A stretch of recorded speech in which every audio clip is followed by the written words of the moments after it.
Using that Samsung Galaxy Note 9 photo telescopy lens to see what's down my street, and if my eyes don't deceive me, it's a UPS truck.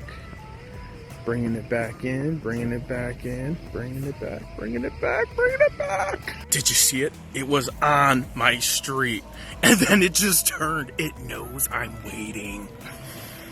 A few moments later.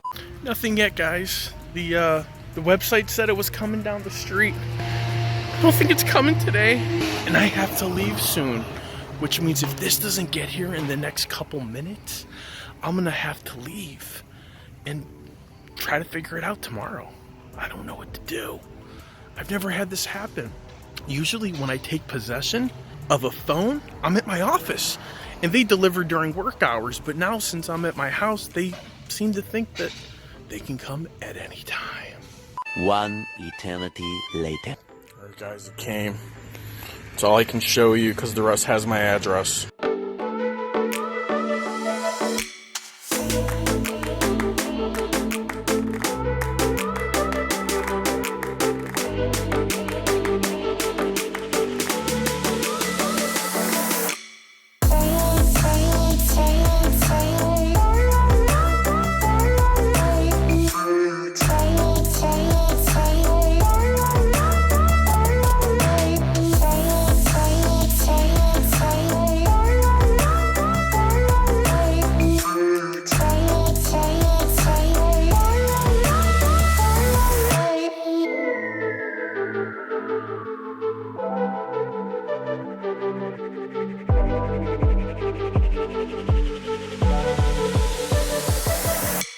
So here we are. We have the iPhone XS Max. And here I have the iPhone X. Now, in comparison, just looking at the two and feeling the two, they feel like the same phone. This one's obviously much bigger. This one has a screen protector on it, so it's a little different there as far as that is concerned, but for the most part, these phones are identical. And I now have in my left hand the biggest iPhone ever made. In my right hand, I have the iPhone X, an iPhone that you can no longer buy. Not really sure why Apple discontinued this phone altogether. I can't remember the last time Apple just stopped selling a phone a year after launch.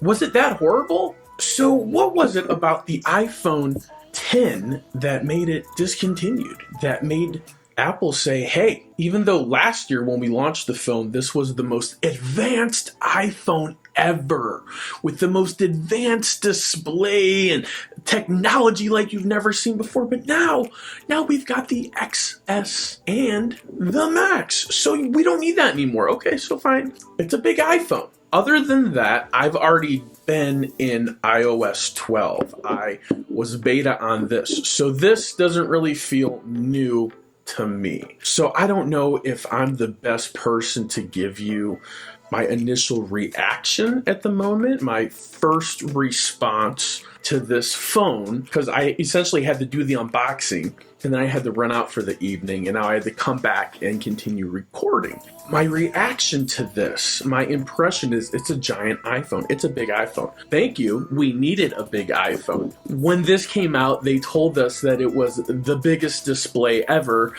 edge to edge, blah, blah, blah, you know, body to screen ratio, all that other malarkey, all that rigmarole in order to get us excited about a phone. That's what they told us.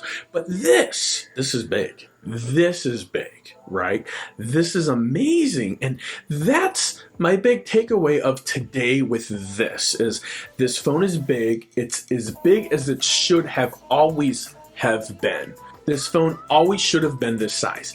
This size not so good. This size, rock solid. So kudos to you, Apple, for finally stepping up and giving us what we needed, what we wanted.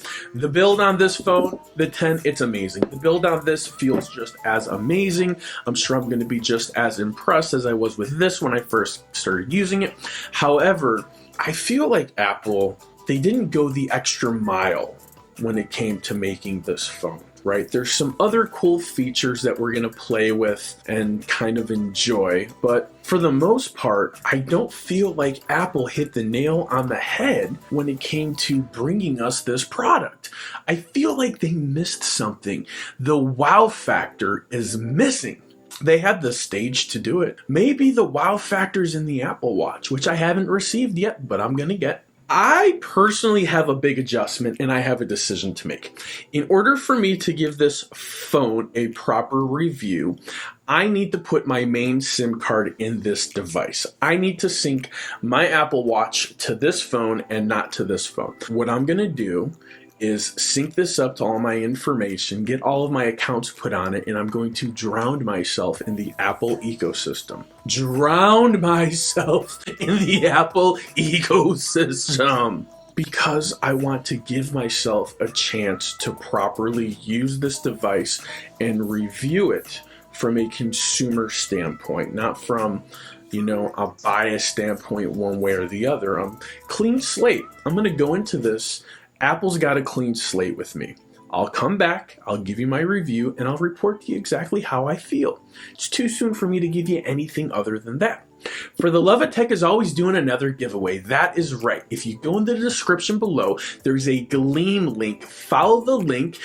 Watch the videos, subscribe to the channel, do all that cool stuff, and you too just might win a OnePlus 6, AKG headphones, some D-brand skins, maybe, just maybe, I'm going to throw in an Apple Watch. Maybe, maybe not. You don't know unless you enter. If I hit 7,500 subscribers from now, before the giveaway starts, I'll go ahead and throw in an iPhone XS.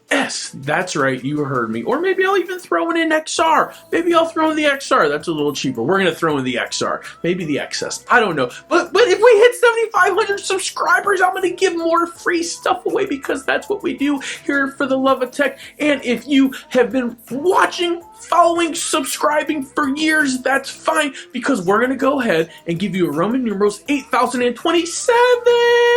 8027. And give me in the description Roman numerals 8027 dash and tell me, what do you think about living within the Apple ecosystem? What are the advantages? What are the disadvantages?